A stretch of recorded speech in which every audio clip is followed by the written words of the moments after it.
Xiaomi ফোনে কিভাবে আপনি মোবাইল স্ক্রিন রেকর্ড করবেন, এটা কিন্তু খুবই অত্যন্ত জরুরি একটা অপশন।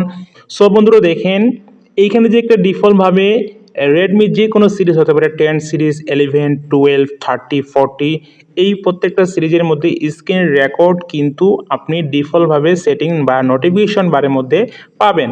সো আমি আপনাকে প্রুফ প্রথমে দেখিয়ে দিচ্ছি যে আমি এটা কিন্তু Xiaomi ফোন বা রেডমি ফোন ইউজ করতেছি, ঠিক আছে।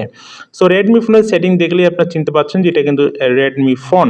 ওকে, সো এইখানে আপনি যদি নোটিফিকেশন বারে আসেন তাহলে কিন্তু ডিফল্টভাবে রেকর্ড অপশন আছে। জাস্ট আমি স্ক্রিন রেকর্ড অপশনে কোণে দেখতে পাচ্ছেন এখানে নিচে, এইখানে আমি জাস্ট ক্লিক করে দিব, তাহলে কিন্তু এখানে রেকর্ড অপশনটা কিন্তু চলে আসছে। সো এই ডিফল্টভাবে স্ক্রিন রেকর্ডে কিন্তু অনেক সুযোগ সুবিধা আপনি কিন্তু পাবেন না।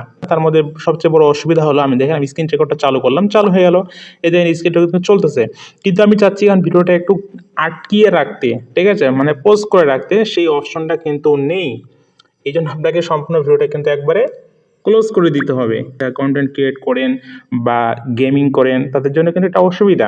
সো বন্ধুরা এই জন্য আমি এই ডিফল্ট অ্যাপ্লিকেশন স্ক্রিন রেকর্ডটা ইউজ করি না। আমি জাস্ট এখানে একটা খুবই ভালো একটা স্ক্রিন রেকর্ড দেখতে পাচ্ছেন। এখানে স্ক্রিন রেকর্ড আপনি নোটিফিকেশন বারের মধ্যে অ্যাড করতে পারবেন। জাস্ট এটাকে এখানে ক্লিক করলে এটা জাস্ট আপনার স্টার্ট হয়ে যাবে। স্টার্ট হয়ে যাওয়ার পরে এইটা আপনি কিন্তু খুব সহজে অনেক ফিচার, অনেক ফাংশন আপনি কিন্তু ইউজ করতে পারবেন, ঠিক আছে। এটা এইভাবে আটকে রাখতে পারেন, পুশ করতে পারবেন, তারপর ঠিক আছে, এটা পুশ করে রাখতে হবে, এখানে পুশ করে রাখতে পারবেন। তারপর এখানে আপনি যদি সেটিং বাটনে ক্লিক করেন, এখান থেকে ব্রাশ বাটন পাবেন। এখানে ব্রাশ হচ্ছে আপনি এখানে টিক মার্ক এভাবে দিতে পারবেন, এটা গোল চিহ্ন করে দেখা দিতে পারবেন, এখানে গোল চিহ্ন করতে পারবেন। তবে এখানে ওয়াটার মার্ক এভাবে ডায়েরি করতে পারবেন। এখানে আরও অনেকগুলো অপশন আপনি এখানে পেয়ে যাবেন, ঠিক আছে। এই জন্য আমি জাস্ট এই যে এখানে দেখতে পাচ্ছেন এই স্ক্রিন রেকর্ডটা কিন্তু ইউজ করে থাকি। সো আপনারা এটা কীভাবে ইউজ করবেন, কীভাবে কী করবেন, সো প্লে স্টোরে আপনি যদি সার্চ করেন যে স্ক্রিন রেকর্ডার, তাহলে আপনি কিন্তু হাজার হাজার অ্যাপ্লিকেশন পেয়ে যাবেন। আমি অনেক অনেক অ্যাপ্লিকেশন ঘেটেছি, বা রেডমি ফোনের জন্য কোনো অ্যাপ্লিকেশনই এখানে বেস্ট না। সো আমি অবশ্যই সাজেস্ট করব যে এই অ্যাপ্লিকেশনটা যদি ইউজ করেন তাহলে আপনি আপনার ফোন স্মুথলি রেকর্ড হবে এবং কোনো রকম প্রবলেম হবে না, আশা করছি, ঠিক আছে। খুবই ভালো একটা অ্যাপ্লিকেশন। এখন বলা যাচ্ছে যে এই অ্যাপ্লিকেশনটা আপনি হয়তো 2 বছর বা 1 বছর পর ভিডিওটা দেখতেছেন, সেই সময় এই অ্যাপ্লিকেশনটা প্লে স্টোরে নাও থাকতে পারে। এজন্য আমি কিন্তু আলাদাভাবে একটি টেলিগ্রাম পোস্টের লিঙ্ক দিয়েছি, দেখবেন টেলিগ্রাম চ্যানেল লিঙ্ক, ওইখানে কিন্তু ডাউনলোড লিঙ্কটা গোপনভাবে দেওয়া থাকবে। ওইখান থেকে আপনি সরাসরি ক্লিক করে ভেজাল ছাড়াই লাইফ টাইম ডাউনলোড করে নিতে পারেন। আর তাছাড়া প্লে স্টোর থেকে সরাসরি লিঙ্ক দেওয়া থাকবে, প্লে স্টোর থেকে আপনি জাস্ট ইনস্টল করে নেবেন, ঠিক আছে। সো আমি একদম শুরু থেকে অ্যাপ্লিকেশনটা দেখিয়ে দিচ্ছি কীভাবে সেট আপ করবেন, কীভাবে রেকর্ড করবেন না করবেন সব, ঠিক আছে। অ্যাপ্লিকেশন আমি এখানে ক্লিয়ার ডাটা করে দিব। অ্যাপ্লিকেশন নাম হচ্ছে এক্স রেকর্ডার লাইট, ঠিক আছে। অ্যাপ্লিকেশন নাম হচ্ছে এক্স রেকর্ডার লাইট। এটা আপনি প্লে স্টোরেই পেয়ে যাবেন। যদি আপনি এখানে সার্চ করেন যে screen recorder screen recorder light, এই যে এই অ্যাপ্লিকেশনটা আপনারা পেয়ে যাবেন হচ্ছে এই উপরেরটা। ভালো করে দেখে নেন, জাস্ট আপনারা স্ক্রিন রেকর্ডার রেকর্ডার লাইট এই অ্যাপ্লিকেশনটা ইউজ করবেন। এখানে কিন্তু এটা গুগল এডস থাকবে, আর খুবই ছোট, কোনো রকম ভেজাল নাই, স্মুথলি আপনি জাস্ট এটাকে রান করতে পারবেন বা আপনার ফোনে চালাতে পারবেন, ঠিক আছে। এরপরে অ্যাপ্লিকেশনটা ওপেন করে এখানে জাস্ট আপনি কিছু সেটিং ইনেবল করে নেবেন। এখানে সেটিং বাটনে আসবেন, এখানে মাইক্রোফোন কি ইউজ করবেন না করবেন এটা দিয়ে দিবেন, তারপর ভিডিও রেগুলেশন কত কী করবেন না করবেন এগুলো আপনি জাস্ট সেটিং করে নেবেন। যদি বুঝতে না পারেন তাহলে অবশ্যই কমেন্ট করে জানাবেন। পরবর্তী স্ক্রিন রেকর্ডের সব কিছু ফিউচার নিয়ে আপনাকে আমি জানিয়ে দিব, ঠিক আছে।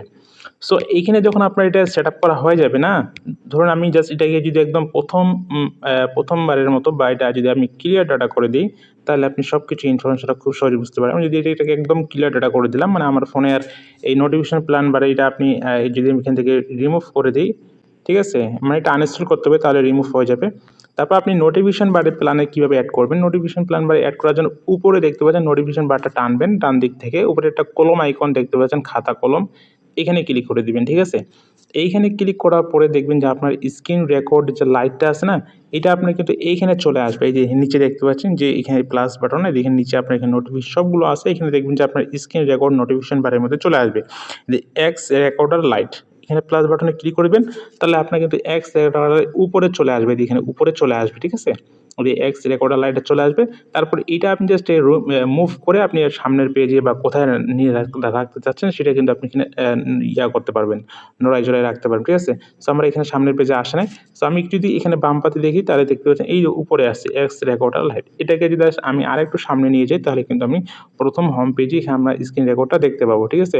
সো আমি এটাকে কি করব, একটু উপরে দেবো এইভাবে, জাস্ট এইভাবে জাস্ট আপনি নোটিফিকেশন বাড়ে আপনি জাস্ট আপনার স্ক্রিন রেকর্ডার লাইট অ্যাপ্লিকেশনটা এখানে নিয়ে নিতে পারেন, ঠিক আছে? সো বন্ধুরা এই ছিল রেডমি ফোনে স্ক্রিন রেকর্ডের সবচেয়ে সহজ সমাধান, ঠিক আছে? যদি কোনো বিষয় বুঝতে না পারেন বা অসুবিধা হয় বা আরও জানতে চাচ্ছেন তাহলে অবশ্যই কমেন্ট করে জানাবেন। কমেন্টের উপর আপনার প্রবলেমগুলো আমি কিন্তু জানতে পারবো, ঠিক আছে? তো সবাই ভালো থাকবেন। আল্লাহ হাফেজ। আমাদের সাথে থাকবেন। চ্যানেলে নতুন দর্শক হলে চ্যানেলটি অবশ্যই সাবস্ক্রাইব করবেন, লাইক করবেন, আপনার বন্ধুদের সাথে শেয়ার করবেন। ধন্যবাদ।